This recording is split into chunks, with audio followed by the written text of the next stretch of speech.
મારા રૂમમાં આવતા જ માલિકે ઓરડાની લાઇટ બંધ કરી દીધી અને નાઇટ બલ્બ સળગાવી દીધો. પછી તેણે મને મસાજનું તેલ પકડાવ્યું અને તેના બધા કપડાં મારી સામે ઉતારી દીધા. તેમને આ રીતે જોતાં મારી સ્થિતિ ખૂબ ખરાબ થઈ ગઈ. હું સંપૂર્ણપણે ધ્રુજતી હતી, પણ તેમની માલિશ કરવાનું શરૂ કર્યું. શરૂઆતમાં તે ઊંધા સૂઈ માલિશની મજા લેતા હતા, પણ જેવા તે સીધા પડ્યા તો તેનો આટલો મોટો જોઈ મારી નીચેથી નમસ્તે મિત્રો, આજની આકર્ષક વાર્તામાં તમારું સ્વાગત છે. મારું નામ શિવાની છે અને હું ખૂબ જ ગરીબ ઘરની છોકરી છું. હું જીવનમાં કંઈક કરવા માંગતી હતી જેથી અમારા ઘરની ગરીબી દૂર થઈ શકે. મારા ભાઈઓ હતા અને બંને મારા કરતાં મોટા છે. મારા માતા પિતા મજૂરી કરીને કોઈક રીતે અમારું પેટ પાળતા હતા અને ખૂબ જ નાની ઉંમરથી મારા ભાઈઓ પણ કામમાં લાગી ગયા હતા. મને શાળાએ જવાનો ખૂબ જ શોખ હતો, પણ 5મા વર્ગ સુધી અભ્યાસ કર્યા પછી મારે શાળા છોડી દેવી પડી, કારણ કે મારી માતાએ મારું નામ કપાવી દીધું. મેં મારી માતાને કહ્યું કે જો હું અભ્યાસ કરવા જઈશ તો અમારી પરિસ્થિતિ સુધારો થશે, પણ તેણે મારી એક સાંભળી નહીં અને 12 વર્ષની ઉંમરે 60 વર્ષની માણસના ગળે કામે લગાવી દીધી. મારા માલિકનું નામ બલરાજ હતું. માલિક તેના પુત્ર, પુત્રવધુ અને પૌત્ર સાથે રહેતા હતા. તેનો પૌત્ર 14 વર્ષનો હતો. તેનું નામ રોહન હતું. તે મારા કરતાં માત્ર 2 વર્ષ જ મોટો હતો. જ્યારે પણ હું રોહન સાથે વાત કરતી ત્યારે તેની માતા ગુસ્સે થઈ જતી અને કહેતી કે આ તો કામવાળી છે, રોહન તું તેનાથી દૂર રહે. પણ જ્યારે પણ રોહનને તક મળતી ત્યારે રોહન મારી સાથે વાત કરતો. તેણે મને પૂછ્યું કે તું નાની ઉંમરે અભ્યાસ છોડી અને અમારા ઘરે કેમ કામ કરે છે? તેથી મેં કહ્યું કે અમે ખૂબ ગરીબ છીએ અને મારી માતાએ મને અહીં કામ કરવા માટે મૂકી દીધી છે, જેથી અમારું ઘર ખર્ચ કરી શકે. મારું કામ મારા માલિક બલરાજની સેવા કરવાનું હતું. હું આખો દિવસ આ ઘરમાં રહેતી અને માલિકની સેવા કરતી. માલિક 60 વર્ષના હતા, પરંતુ તે 40થી 50ના દેખાતા હતા. તેનું શરીર ખૂબ હટ્ટુકટ્ટુ હતું. 2 વર્ષ સુધી બધું બરાબર ચાલ્યું, પણ હવે હું યુવાન થવા લાગી. મારું શરીર બહાર આવવાનું શરૂ થયું અને હું નિખરવા લાગી હતી. રોહન પણ મોટો થઈ ગયો હતો અને જ્યારે પણ તેને તક મળે ત્યારે તે મારી સાથે વાત કરતો અને તેની માતા જો તેમને મારી સાથે વાત કરતા જોવે તો તે મને ગુસ્સો બતાવતી. એક દિવસ મારા માલિકે મને તેના રૂમમાં બોલાવી અને કહ્યું, મારા ઘૂંટણમાં આજે ઘણો દુખાવો થાય છે. તેઓએ મને 50 રૂપિયા આપતા કહ્યું, મારા ઘૂંટણની સારી રીતે માલિશ કરી દે. હું ખૂબ ખુશ હતી, કારણ કે આ પૈસા અમારા ઘર માટે ખૂબ જ મહત્વપૂર્ણ હતા. માલિકના ઘરે રહ્યા પછી પણ મારો પગાર ફક્ત 8,000 રૂપિયા હતો. મેં તેલ લીધું તો માલિકે તેની ધોતી ઉપર ઉઠાવી, જે મને ખૂબ વિચિત્ર લાગ્યું. પણ મને લાગ્યું કે વાંધો નહીં, તે વૃદ્ધ માણસ છે અને આ વિચારી મેં તેના ઘૂંટણને હળવા હાથથી માલિશ કરવાનું શરૂ કર્યું અને તેણે તેની આંખો બંધ કરીને આરામ લેવાનું શરૂ કર્યું. લગભગ 1 કલાક સુધી મેં તેની માલિશ કરી અને તે પછી હું ઘરે આવ્યો. બીજા દિવસે જ્યારે હું કામ પર ગઈ ત્યારે માલિકે ફરીથી મને બોલાવ્યો અને કહ્યું કે ગઈકાલની જેમ આજે પણ મારા ઘૂંટણની મસાજ કરો અને 50 રૂપિયા મને આપ્યા. હવે આ દરરોજ બનવાનું શરૂ થયું. રોજિંદા માલિક મને વધારે પૈસા આપતા અને મને આ કાર્ય કરાવતા. પરંતુ એક દિવસ કંઈક એવું બન્યું કે પગ નીચેથી મારા જમીન ધ્રુજવા લાગી અને મારું જીવન ખોવાઈ ગયું. હું મારી આંખો પર વિશ્વાસ કરી શકી નહીં કે મેં આ શું જોયું. હું ફક્ત 14 વર્ષની હતી. હું સમજી શકી નહીં કે મારે શું કરવું જોઈએ. તે દિવસે એવું બન્યું કે માલિકે કહ્યું કે મારા ઘૂંટણ અને પગની સારી રીતે મસાજ કરો. પરંતુ જ્યારે તેઓએ ધોતીને ઉપાડી ત્યારે મારી આંખો મોટી થઈ ગઈ, કારણ કે તેની અંદર ચડ્ડી પહેરી ન હતી અને મારી આંખો એ વસ્તુ પર ગઈ જેને જોઈ હું ગભરાઈ ગઈ હતી. પણ તેને આવું કૃત્ય કેમ કર્યું? હવે મને પણ શંકા ગઈ કે કોઈ માણસ ફક્ત ઘૂંટણની મસાજ માટે આટલા પૈસા કેમ આપશે? ચોક્કસ તેનો ખોટો હેતુ તેમાં છુપાયેલ છે. બલરાજ મારી તરફ જોવા લાગ્યો. કદાચ તે મારી પ્રતિક્રિયા નોંધતો હતો. હું ત્યાંથી ભાગવા માંગતી હતી, પણ મજબૂરી હતી. તેથી તે દિવસે મેં તેના ઘૂંટણ અને પગની માલિશ કરી. પરંતુ તેઓએ જે રીતે તેની ધોતી ઉઠાવી હતી, મને ખૂબ ગંદુ લાગ્યું. તે ખૂબ વિચિત્ર અવાજ કરતા હતા. કોઈક રીતે 1 કલાક કાપ્યા પછી હું ત્યાંથી ભાગી ગઈ અને દોડીને મારા ઘરે આવી. મેં મારી માતાને કહ્યું કે હવે હું આ કામ કરવા માંગતી નથી. જ્યારે મેં રડવાનું શરૂ કર્યું ત્યારે મારી માતાએ કહ્યું, જો તું આ મકાનમાં રહેવા માંગતી હોય તો દરેકને કામ કરવું પડશે. એવું ન હતું કે અમે ખૂબ ગરીબ હતા, કારણ કે અમે બધા કામ કરતા હતા અને અમારા ઘરે બધું જ હતું. અમારી જમીન પર સૂવાની જરૂર ન હતી, કારણ કે અમારું ઘર 5ની કમાણી ઉમેરીને સારી રીતે ચાલતું હતું. પણ મારા માતા અને પિતાનો લોભ સમાપ્ત થતો ન હતો. હું તેને કહી ન શકી કે આજે મારી સાથે શું થયું, અને હવે મને આનો ડર હતો કે આગળ મારી સાથે ક્યાંય ખરાબ ન થાય. 2 દિવસ હું કામના બહાના પર ઘરની બહાર આવી, પરંતુ હું કામ પર ન ગઈ અને મેં આમ તેમ કામ શોધવાનું શરૂ કર્યું. મેં વિચાર્યું, મને જે પણ કામ મળે હું તે કરીશ, પરંતુ હું ફરીથી બધા પાસે જઈશ નહીં. પરંતુ અચાનક જ રોહન રસ્તામાં મળી ગયો અને તેણે મને પૂછવાનું શરૂ કર્યું કે તમે 2 દિવસ સુધી કેમ કામ પર નથી આવ્યા? આમ તો હું છેલ્લા 2 વર્ષથી રોહનને ઓળખતી હતી અને તેને મારો મિત્ર માનતી હતી.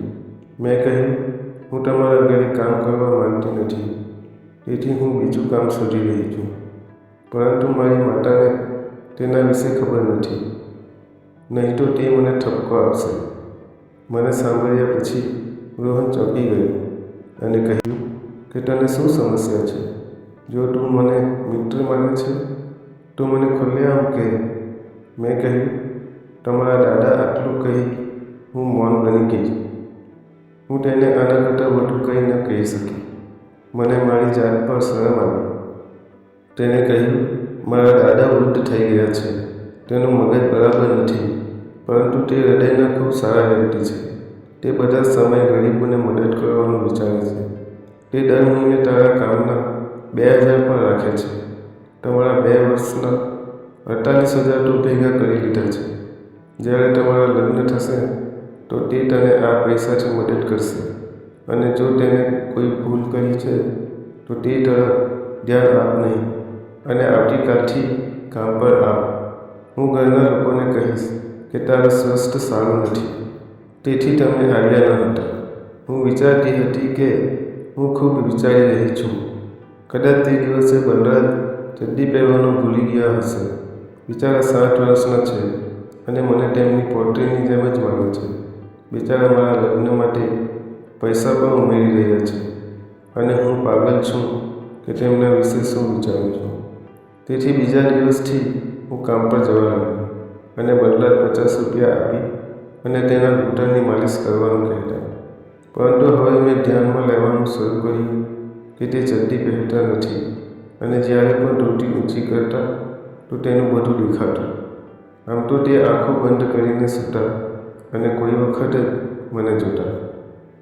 મને પણ આ કામ કરવું ન હતું. મને પણ ગભરાટ થતી હતી, પરંતુ મને આ કામ માટે વધારાના પૈસા મળતા હતા, તેથી હું લોભમાં આવી ગઈ હતી.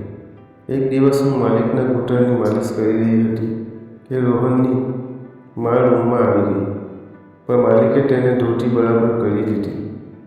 પણ હવે મને સમજાયું કે માલિક મને તેનું બધું બતાવવા આ બધું કરી રહ્યા છે, અને મજબૂરીમાં હું રોજ કામ માટે આવતી હતી. પણ 1 મહિના પછી કંઈક એવું બન્યું કે હું આખી રાત બૂમ પાડતી રહી, પણ મારો અવાજ સાંભળવા માટે ઘરે કોઈ ન હતું.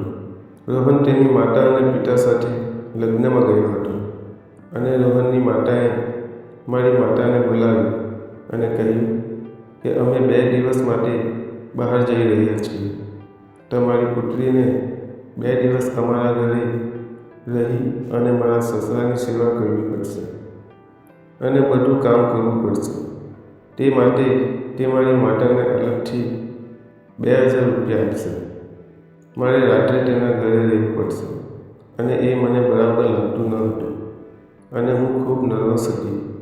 મેં રોહનને પણ બોલાવી અને કહ્યું કે મને ખૂબ જ ગભરાટ થાય છે.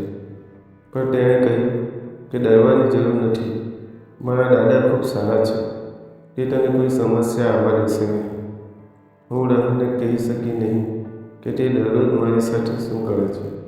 તેના ગંદક વૃત્તિથી હું પરેશાન હતી અને હવે મારે તેની સાથે 2 દિવસ અને રાત પસાર કરવી પડશે. રોહન અને તેનો પરિવાર ચાલ્યો ગયો અને તેના નીકળતાની સાથે હું રસોડામાં ગઈ અને રસોઈ શરૂ કરી. તો માલિકે મને બોલાવી અને કહ્યું, શિવાની, મારી તબિયત આજે ખૂબ ખરાબ છે. આજે તમે મારા આખા શરીરની મસાજ કરો અને તેઓ મને 500 રૂપિયા આપશે. આમ તો હું ખૂબ થાકી ગઈ હતી, પરંતુ 500 જોતાં મારા મગજમાં લોભ આવી ગયો. મેં તેની પાસેથી પૈસા લીધા અને મસાજના તેલ સાથે તેની પાસે આવ્યા. મારું હૃદય ખૂબ જ વિચિત્ર રીતે ધડકતું હતું, કારણ કે આજની રાત અમે બંને એટલે ઘરે હતા. મારા રૂમની અંદર આવતા માલિકે રૂમની લાઇટ બંધ કરી દીધી અને એક નાઇટ બલ્બ સળગાવી દીધો અને તેણે મને તેલ પકડાવ્યું અને પછી કંઈક એવું કર્યું જેથી મારા હોશ ઉડી ગયા. તેને તેના બધા કપડાં ઉતારી લીધા.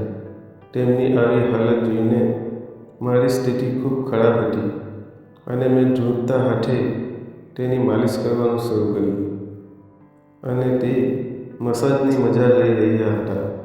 શરૂઆતમાં તેઓ ઊંડા પડેલા હતા. પછી થોડા સમય પછી તે સીધા સૂઈ ગયા. પણ તેની સ્થિતિ જોઈને મારી હાલત ખરાબ થઈ ગઈ અને મને ડરતા જોઈ તે હસવા લાગ્યા. હું ડરતા તેને બધે માલિશ કરી રહી હતી. હા મિત્રો, હું તેને દરેક વસ્તુમાં માલિશ કરી રહી હતી. તેનો લાંબો જાડો પણ માલિશ કરી રહી હતી, કારણ કે તેણે કહ્યું હતું કે મારા આખા શરીરની માલિશ કરો. પરંતુ બલરાજે મને એકવાર પણ સ્પર્શ કર્યો નહીં. મારી સાથે કોઈ પણ ખોટું કર્યું નહીં. લગભગ 2 કલાક મસાજ કર્યા પછી તેણે કહ્યું, હવે તમે જાઓ અને સૂઈ જાઓ. હું તેમના ઓરડામાંથી બહાર નીકળી ગઈ, પરંતુ મારામાં એક વિચિત્ર આંદોલન હતું. હું દરવાજાની બહાર ઊભી હતી અને મારો શ્વાસ ખૂબ જ ઝડપથી ચાલતો હતો. હું પણ યુવાન હતી. મારા દિલે કહ્યું કે મારે તેમના રૂમમાં જવું જોઈએ. મારા પણ એ જોઈને જાદુ છાવા લાગ્યો હતો અને હું મારા રૂમમાં જઈ ન શકી અને તેના રૂમમાં ચાલી ગઈ. બલરાજ મને રૂમમાં જોયા પછી હસ્યો અને કહ્યું, મારી પાસે આવ.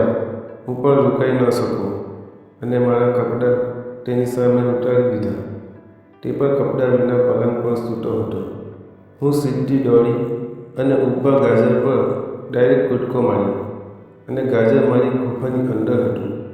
ધીમે ધીમે હું કસરત કરતી હતી અને બલરાજ ઉપરની માલિશ પછી અંદરની માલિશની મજા લેતો હતો. તે તેના હાથથી મારા વાળ સહેલાવતો, ક્યારેક મને જોતો, ક્યારેક સટરા ચૂમતો. હવે મને પણ મજા આવવા લાગી. ધીરેથી હું ઊભી થઈ અને તેના મોં પાસે મારી ગુફા રાખી. તે જીભથી કામ કરવા લાગ્યો અને હું જાણે સ્વર્ગમાં ચાલી ગઈ. ધીમે ધીમે મારો રસ નીકળ્યો અને તે રસ સીધો બલરાજના મોંમાં ગયો. હવે તે તેના હોશમાં ન હતો. તેને પહેલાં તેનું ગાજર મારી ગુફામાં નાખ્યું અને અંદર નાખી મને ગોદમાં લઈ લીધી અને પછી બાથરૂમમાં લઈ ગયો. તે તો તાકાતવર હતો, તેથી આસાનીથી મને ઉપાડી લીધી. પછી તેણે બાથરૂમનો દરવાજો બંધ કર્યો અને એક દિવાલના સહારે અમે બંને અમારી ભૂખને સંતોષ આપતા હતા.